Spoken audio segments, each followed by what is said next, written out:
What's up, everyone? John Manson of Sierra Red back again with another weekly vlog edition.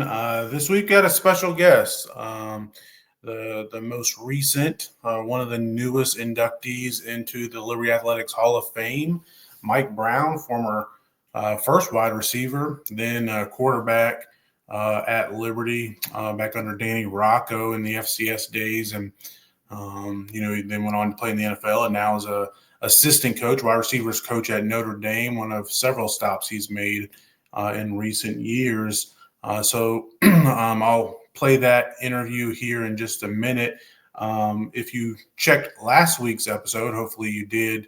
We had kind of started a new series previewing Liberty's upcoming 2025 football opponents, looking at the first two, Maine and Jacksonville State. Had a special guest from AL.com help us preview the Gamecocks, as they got a lot of new faces, new coaching staff, obviously, there as Rich Rod has moved on. And so we preview those first two games. We're going to get back into that series, doing probably two games at a time after this. But like I said, I had the opportunity to talk to Mike and wanted to go ahead and play this while we could. Obviously, being an assistant coach right now, football is a never-ending year-round sport. So appreciate Mike granting us the opportunity to speak. He's obviously recruiting there at Notre Dame in the month of June, as all colleges are. I just wanted to give a quick bio, of Mike Brown before we play that. For those of you that may be a newer Liberty fan or just want to be reminded of his accolades, he played from 2008 to 2011. Was kind of like at the, under Coach Rocco, Liberty kind of went from, he was hired in 2006. Danny Rocco was. Liberty went from being a very mediocre to subpar FCS program in the prior years to kind of made a resurgence under Rocco, and Mike Brown was a big part of that. In my opinion, is one of the top five players in Liberty football history. He won. We were in the Big South at the time. He won Big South Conference Player of the Year at two different positions, doing it first at wide receiver and then at running back. He was just too good of an athlete, too good of a player to keep on the sideline. So he came in as a quarterback, and you'll hear him talk about this here in a minute. Was always recruited as a quarterback. The plan was for him to always play quarterback. But early in his career, Liberty had other veteran, proven quarterbacks in the program, and so Coach Rocco found ways to get Mike on the field, and he'll talk about the game in West Virginia in his sophomore season, which Liberty was very competitive in that game, which was quite the statement. I mean, this obviously was before Liberty made the FBS, before several years before beating Baylor, the first ever Power 4, Power 5 at the time conference opponent, and West Virginia was expected to roll all over Liberty, as most power conference opponents did then. But Mike Brown was, as I said in the interview with him, you'll hear in a minute, the best player on the field, in my opinion. He proved that day, and that was not playing quarterback, just in the return game, and then also as a receiver.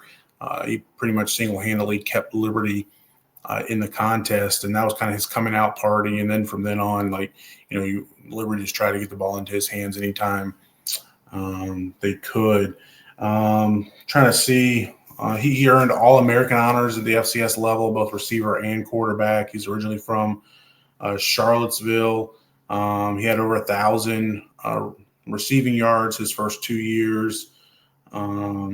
First team All-American in 2009 and Big South Player of the Year in 2009 at receiver. And in 2010, he went to completely play quarterback behind center. He threw for nearly 3,000 yards and 23 touchdowns in 2010.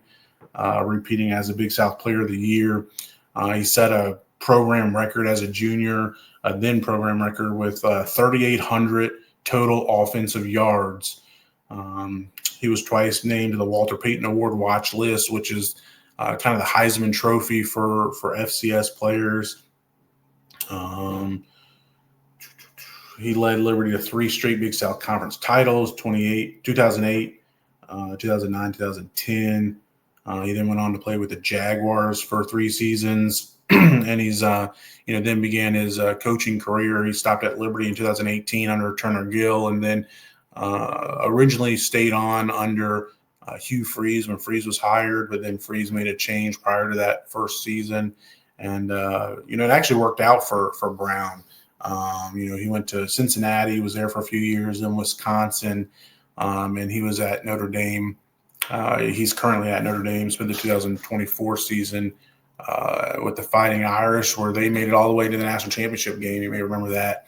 Was pulling for Mike to get it done and win the national championship. Obviously, they fell short. But anyways, I'm going to go ahead and play this interview here. Hope you enjoy it. Be sure to like, subscribe, and share this video. Leave comments down below so you get more and more content like this from us at A Sea of Red.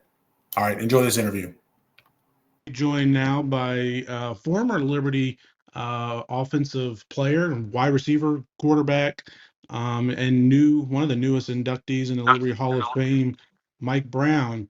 He's now current assistant coach at Notre Dame, wide receiver coach. Coach Brown, how you doing today? Doing well, man. How are you?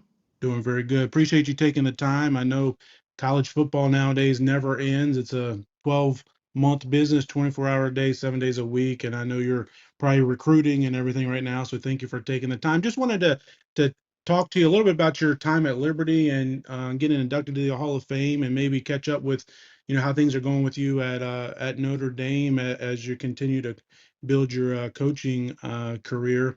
Um, Liberty posted a video where you got the call of the news being inducted into the Hall of Fame. Just take us back through that moment. What was that moment like for you? It seemed like you were a little shocked initially, but just what did that moment mean for you?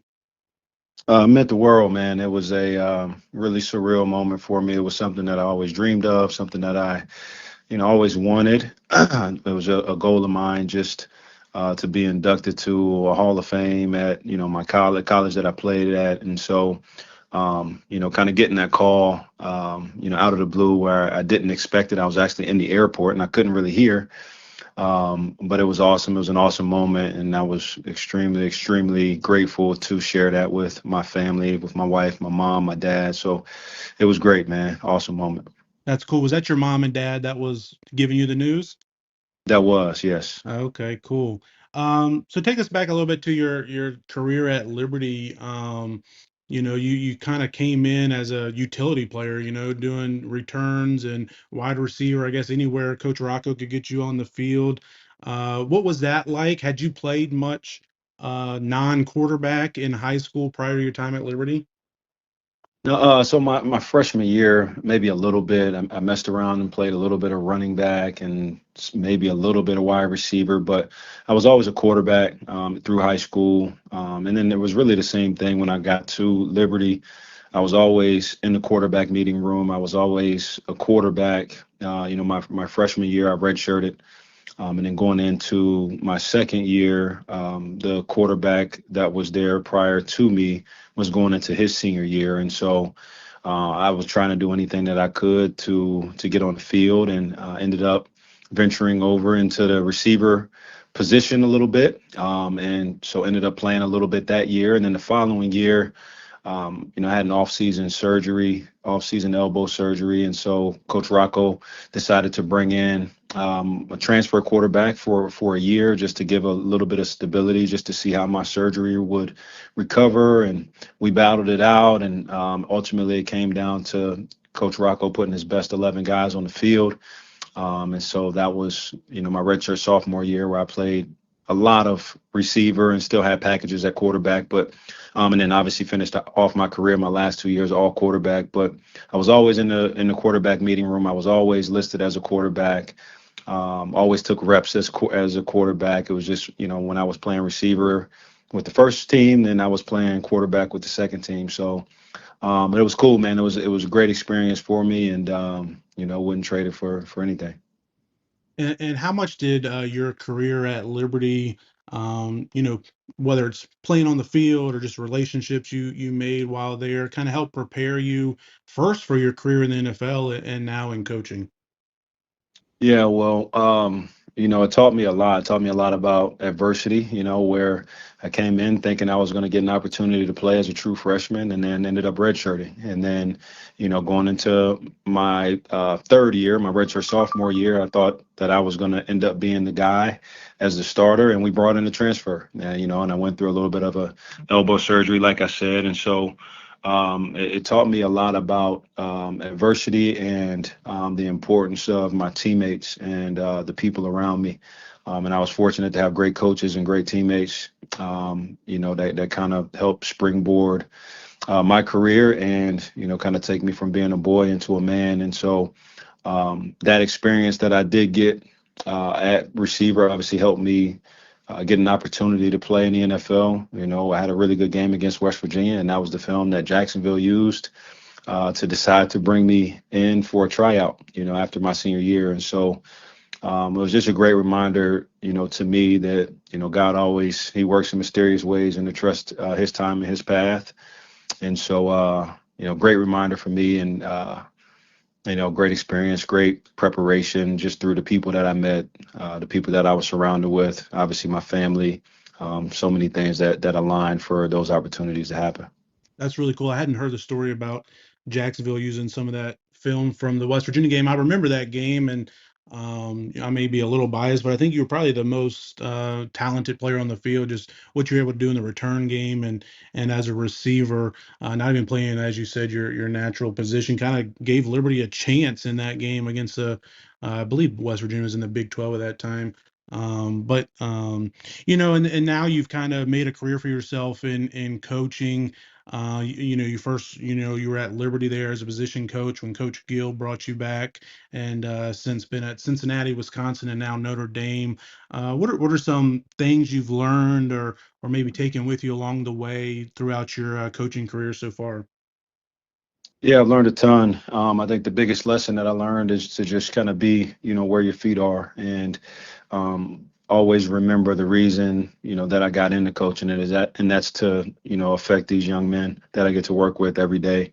And I think as long as you continue to put that first and you put the kids first, and continue to work to become the best at your craft, everything else will kind of fall in line. And so, I've had a different experience, got to go back to Liberty, which was awesome to go back to my alma mater to coach and, thought I would be there for probably the next 10 years and I ended up being there for about 7 months. And, so adversity just kind of comes, but regardless of where I've been, man, the focus for me has always been, man, just, what is my purpose? Why am I there? And that's to help these young men grow as football players, but then also to continue to grow as young men, most importantly. So I think that's the biggest lessons that I've learned. I'd probably be remiss if I didn't ask you about your time at Notre Dame the last year or so.